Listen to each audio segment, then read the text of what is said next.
the Book of Christians, otherwise known as the second Book of Barbarians. Chapter 1. When the apes called barbarians settled down in Europe and started being civilized nations and decided to have a great dark age, they naturally turned to the Christians for help. Because the Christians had priests who knew how to explain everything completely. So no more questions would be needed for 1,000 years, and no one would have to think about anything for 1,000 years, which meant that everything could stay almost exactly the way it was for 1,000 years, which is the whole reason for having a dark age in the first place. Chapter 2. The first thing the Christians did was fix all the problems apes had been having with government. For example, the Christians knew that democracy didn't work because look at what happened to the Greeks and Romans, who were heathens anyhow. Heathens being apes who didn't understand that all apes are basically evil, and therefore don't feel enough guilt and pain and suffering, and thus don't qualify for the eternal bliss that will be enjoyed by Christians in the kingdom of heaven, as long as they don't have any fun to speak of on earth. Anyway,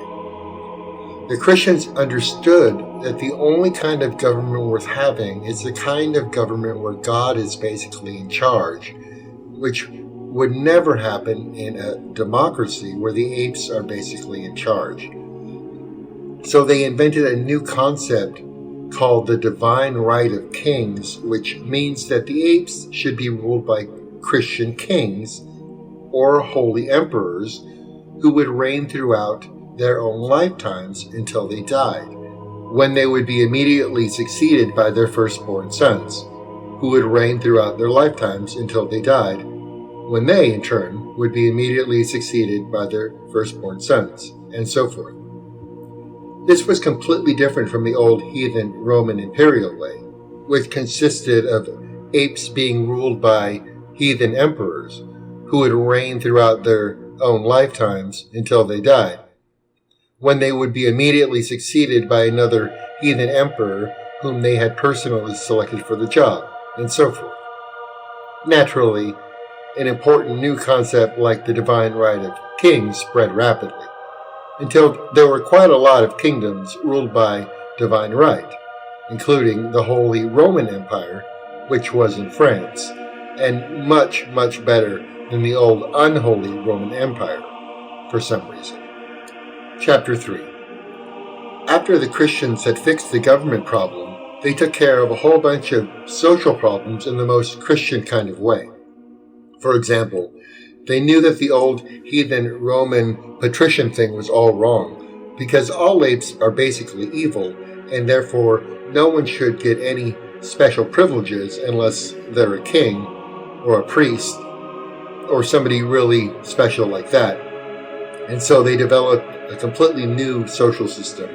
where there were no patricians to foul things up. Instead, they recognized that every ape had a soul, which belonged to God, who took care of everything related to the soul through the church,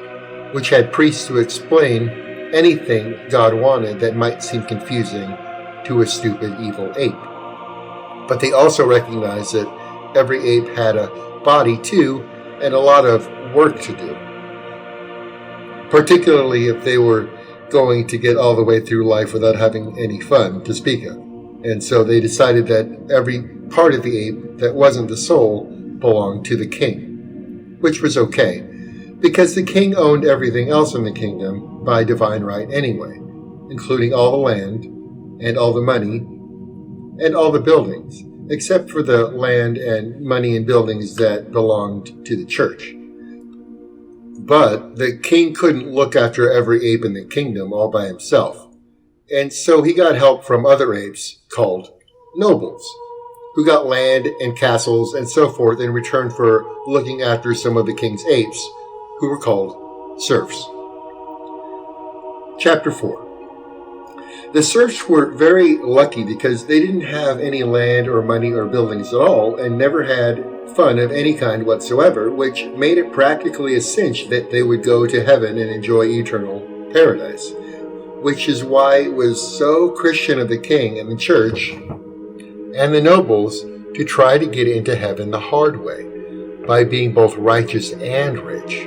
since Jesus had said that it is easier for a camel to thread a needle than for a rich man to get into heaven, or something like that. Chapter 5. Another social problem the Christians took care of was education. Under the old heathen way, a lot of apes learned how to read and write and add and subtract, which exposed them to a lot of the bad ideas that made it harder for them to get into heaven, like science, which is okay the way the priests explained it, unless it isn't, which meant that the church had to take a pretty active role in education to make sure that all education was properly Christian and didn't get anyone in trouble with bad ideas. And so they decided that the best kind of education was no education at all, except for priests and kings and some of the nobles, who needed to know how to read and write and add and subtract so that they could tax the serfs the right amount, which was 100%. This being the only amount which ensured that serfs would not have any land or money or buildings, and so could go to heaven. Meanwhile, the church put all the books and manuscripts they didn't burn into monasteries, where they could be studied by religious bachelors called monks, who took an oath of silence so that no bad ideas would accidentally leak out and damn the serfs to hell. Chapter 6. But even the serfs had to learn the important things, like how to be a Christian, which is why everyone had to go to church a lot and hear what the priests thought about Gospels and the epistles, and some other stuff the church discovered had been left out of the Gospels and epistles, like how if you didn't have the last rites, you couldn't go to heaven no matter how little fun you'd had on earth, and how if Satan got hold of you, you might have to be burned to death to make sure you could still go to heaven, and how all of the statues and paintings of Jesus and Mary and the saints weren't really graven images and thus could be worshipped pretty freely, especially by serfs, and how it was really dangerous for anyone who wasn't a priest or a monk to actually read the Gospels and epistles and the other stuff in the Bible, because if you didn't understand it in the right way, you'd go right to hell, and how certain people couldn't be trusted by any true Christian, especially women and Jews, since women had caused all the sin in the world with their greed and lechery, and Jews were the evil dogs who had murdered Jesus Christ, and how the Pope knew everything anyway, so the serfs shouldn't worry about it. Chapter 7. Meanwhile, the kings and the nobles had it a lot tougher than the serfs, since having land and money and buildings meant that they had to prove their Christianity in other ways, like killing heathens, and sometimes even each other, unless they didn't do their killing in a Christian kind of way, which involved a lot of armor and good manners, and was called chivalry. Chapter 8. Chivalry was a very important invention because it made the barbarians civilized, so that they always went to church before they went out killing, and got their swords blessed so that whoever they killed could still go to heaven. Chivalry also made it possible to have holy wars called crusades, which were conducted by chivalric apes called knights, who traveled great distances to fight heathens who owned all the land and money and buildings in the Holy Land, and therefore had to be killed before they had too much fun, so that they could go to heaven too. There were a lot of crusades, and the knights even won one of them, the first one, which probably had to do with the element of surprise, since the heathen Saracens had a hard time understanding where all these knights came from all of a sudden, wanting to capture a lot of desert thousands of miles from home and talking a lot about something called the Holy Grail, which was the cup somebody they never heard of drank wine out of at supper one night, about 1,000 years ago. But when the Saracens figured out the knights were serious, they got serious too, and tried to return the favor, seeing to it that the knights had as little fun as possible